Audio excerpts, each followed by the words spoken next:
Breaking updates overnight in our Sunrise Smart Start. A house being torn down after a 2-alarm fire in Rochester. A big scene, a lot of damage. The fire started around 11 on Copeland Street. The second alarm call just due to the size of the flames and the chance that this could hit nearby homes. RFD says the fire was successfully contained to just that one property, stopping any major damage from neighboring houses. The cause remains under investigation. Thankfully, no injuries reported there. In further breaking news, 3 teens have been hospitalized after separate stabbings in the city. The first happening around 9:30 on 7th Street. 2 victims here, a 14-year-old boy and a 14-year-old girl, both expected to survive. They're in the hospital. Police say that this likely stemmed from a fight outside when someone pulled out a sharp object, stabbing those teens. And just after midnight, there was a 3rd teen stabbed. A boy 15 years old showed up at the hospital looking for help. Police say he is expected to survive. They later learned the attack was during a robbery on Warner Street. No suspects in custody for these investigations. If you've got any leads that can help, you're asked to please call 911. Well, happening today, the jury will start hearing witness testimony in the Flower City Station murder trial. The defendant there, 37-year-old Randy Burney. He is accused of killing 41-year-old Kamani Hines last May, where police say Hines was in a fight with a woman at the bar when a security guard intervened. They say Burney walked up and shot Hines as well as the security guard. The guard was able to survive, but Burney faces multiple charges, including second-degree murder. Also downtown at the Hall of Justice today, the trial gets going for the man accused of murdering a woman and setting their house in the city on fire with 2 of their children inside. Prosecutors say Sean Todd stabbed 37-year-old Lysandra Bagley at their house on Garson Avenue last year, then started the fire. The victim was found dead in the basement. The case is in court at 9:30. Later on, the Monroe County Legislature will meet today, and during this, there could be a vote on what would be the next step in a potential takeover of RG&E. Something we've talked about for months and months. In fact, there was a try last year. The vote failed there, though, so could there be enough support this time? Aram Spitzer joining us this morning live in the studio with those questions. Aram. Yes, at the end of last month, a county committee voted 4-3 for that referral on a study for a public utility that allows the full legislature to take up the measure. This comes as RG&E faces continuous criticism from the community, accusing the utility of inflating customers' bills and poor customer service. The full legislature vote on a similar legislation back in November, deciding at the time they would not allocate $1 million for a study to determine the possibility of a public utility. That vote was 12-17. Rochester City Council also authorized $500,000 for the study in a collaborative effort, but still needs the green light from the county. One of the biggest questions still remains, is a public utility takeover by the county even possible? This is $1 million. And that seems like a great deal of money to be spending on a study that we really, it would seem that the county does not have the funding to buy RG&E. And would our taxpayers even want us to buy RG&E? Doing a study is actually doing due diligence before making a larger, more expensive decision, so that the community and this honorable body are able to make a fully informed decision about whether or not it makes sense to move forward.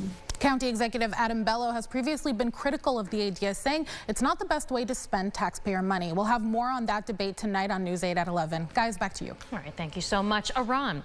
Well, happening tomorrow, a man who tried to rape and sexually abuse multiple women in Rochester, he will be sentenced. Last month, 27-year-old Hayden Cypresi pled guilty to charges related to crimes in the East and Park Avenue communities. Police say that he was responsible for several attempted rapes between May and October of 2022, stalking women as they were alone, then attempting to sexually assault them. He faces up to 18 years in prison.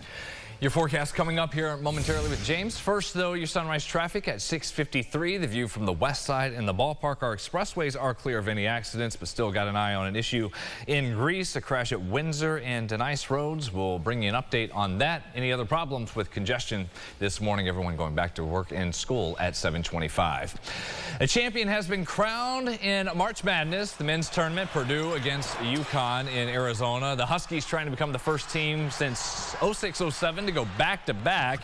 While it was a bit close in the first half, UConn took over in the second. They've been a train. The Huskies end up repeating, beating the Boilermakers 75-60 for their 6th basketball championship.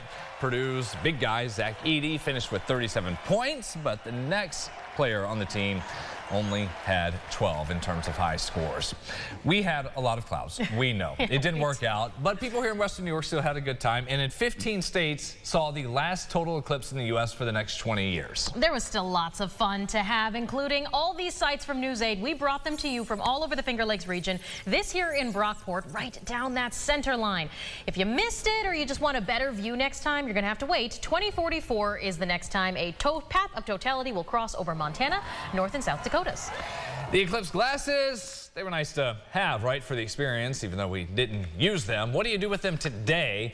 We caught up with the owner of Marilla's Mindful Supplies, offering plastic-free products that are sustainable. The owner says you can drop off your glasses there, as the company has connected with another group that will then put them to better use for people looking ahead to their own eclipse coming up, for instance, in the Southern Hemisphere. The next place that they're going to experience eclipse near us is in October in Argentina and Chile. So all the glasses that we collect are going to be sent to school children and people in those areas so that they can experience it, and hopefully it'll be a little less cloudy and they'll really need those glasses. They do prefer gently used glasses that are made in the U.S., but no matter what they are, just bring yours by. They'll sort through them, get them to the right spot. There are two locations, one on South Avenue here in the city and another in the Finger Lakes on Exchange Street in Geneva. Or, James, souvenir? Yeah. Hold on to them? Keep them, yeah. Use them now. Use them right now. Yeah. Go outside and put them on and take a look at the sun. You can still look at it, yeah. Yeah, an interesting take. I mean, we got so many Eclipse glasses and so many free ones given out. Yeah. I feel like maybe save one for yourself and then give the rest to those who need them. Right, yeah, and then just write your name on it, sign it, date it, and then frame it that's if a you good want. idea, yeah. You could do that. To remember the moment because you didn't need them yesterday. Yeah. No. I kept putting them on and looking for the sun and saying I can't even find the sun without them on. I had to get my compass out on my phone to figure out which direction to look in. Look to the southwest, yeah. 76 we'll get to this afternoon. Enjoy it. Should be a really nice warm day. And then we have a busy stretch. Rain coming in Thursday, Friday, maybe into the weekend.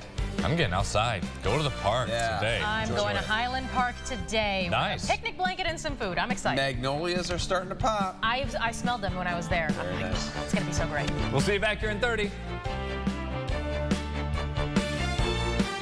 Follow News 8 wherever you are on RochesterFirst.com, Facebook, Twitter, and on our app for news and weather.